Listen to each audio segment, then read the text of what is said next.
Chapter 9, Section 9, Representations of Functions as Power Series.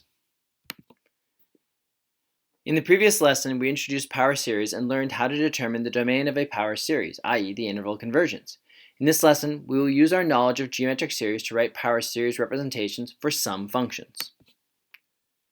Recall the geometric series a plus ar squared is equal to the sum from k equaling 0 to infinity of a times r to the k, where a is your initial term and the ratio of consecutive terms is r. If the absolute value of r is less than 1, then the sum of this series is a over 1 minus r. Now, let's take a look at this definition from a different perspective. Consider the function f of x equals 2 over 1 minus x with a domain of negative 1 to 1. Note that this function bears a striking resemblance to the formula for an infinite geometric series. In place of the a, we have a 2, and in the place of the r, we have an x. Thinking about it this way, we can therefore write or represent this function by a power series 2 plus 2x plus 2x squared plus 2x to the n, or simply the sum from k equaling 0 to infinity of 2x to the k, where this power series has an initial term of 2, an r value of x, and a radius of convergence of 1, and an interval of convergence of negative 1 to 1. Now let's apply this thought process to other functions that also bear a resemblance to the formula for an infinite geometric series. Write the function f of x equals 1 over 1 minus x squared as the sum of a power series and find its interval of convergence. In this case, again, our function bears a resemblance to the formula for an infinite geometric series. The initial term in this case would be 1, and the r value would be x squared. So consecutive terms would have a ratio of x squared.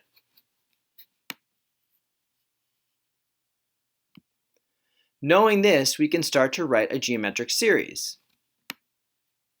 So 1 over 1 minus x squared is equal to 1 plus 1 times x squared plus 1 times x squared squared, and so on, or simply 1 plus x squared plus x to the fourth plus x to the sixth.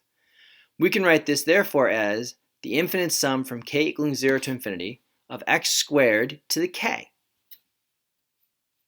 Now, to find the interval of convergence, remember that the absolute value of r must be less than 1.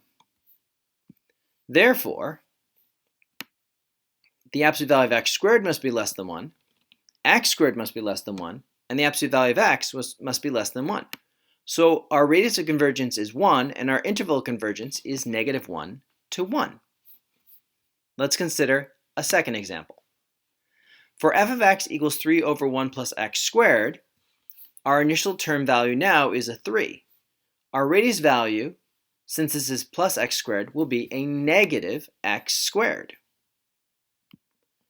Again, writing out our series, we get that 3 over 1 plus x squared is really 3 plus 3 times a negative x squared plus 3 times a negative x squared quantity squared plus 3 times a negative x squared quantity cubed, and so on.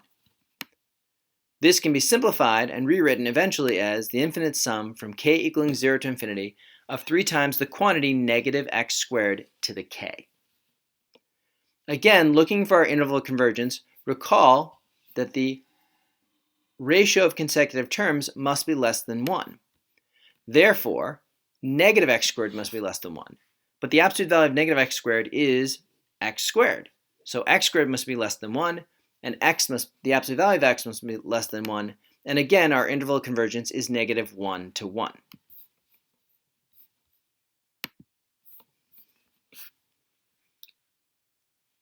In this example, we have f of x equals 10 over x plus 2. It doesn't bear the resemblance because no longer do we have a 1 plus or a 1 minus in the denominator. So we need to make some adjustments, first of all, to the expression. So 10 over x plus 2 can be written first as 10 over 2 plus x, and then broken into 10 over 2 times the quantity 1 plus x over 2, which becomes 5 over the quantity 1 plus x over 2. Therefore, 5 over 1 minus the quantity negative x over 2 matches the formula for an infinite geometric sum with an a value of 5 and a ratio of consecutive terms of negative x over 2. Using this information, we can write our infinite series and our infinite sum. In this case, k equaling 0 to infinity of the initial term 5 and the ratio of consecutive terms negative x over 2 to the k.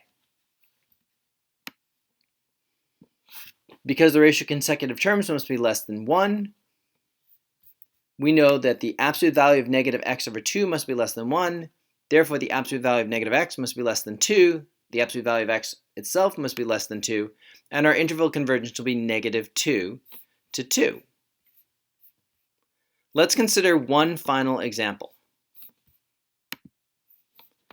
Let's write f of x equals 7x squared over x minus 5 as the sum of a power series.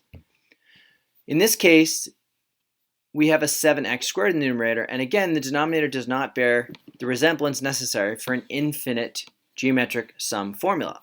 We again must make some adjustments.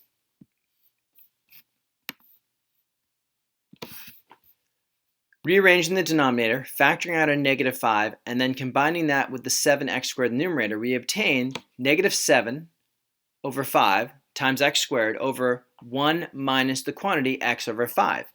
In this case, our a value, or initial term, is the negative 7/5 x squared, and our ratio of consecutive terms is an x over 5.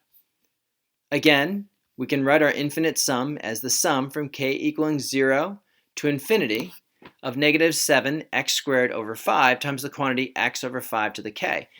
This can be simplified further to negative 7x to the k plus 2 over 5 to the k plus 1. Going after our interval of convergence, again, the ratio of consecutive terms must be less than 1. Therefore, x over 5 must be less than 1. The absolute value of x must be less than 5. And our interval of convergence is negative 5 to 5. In our next video, we will consider how we can apply derivatives and antiderivatives to existing power series to obtain new power series.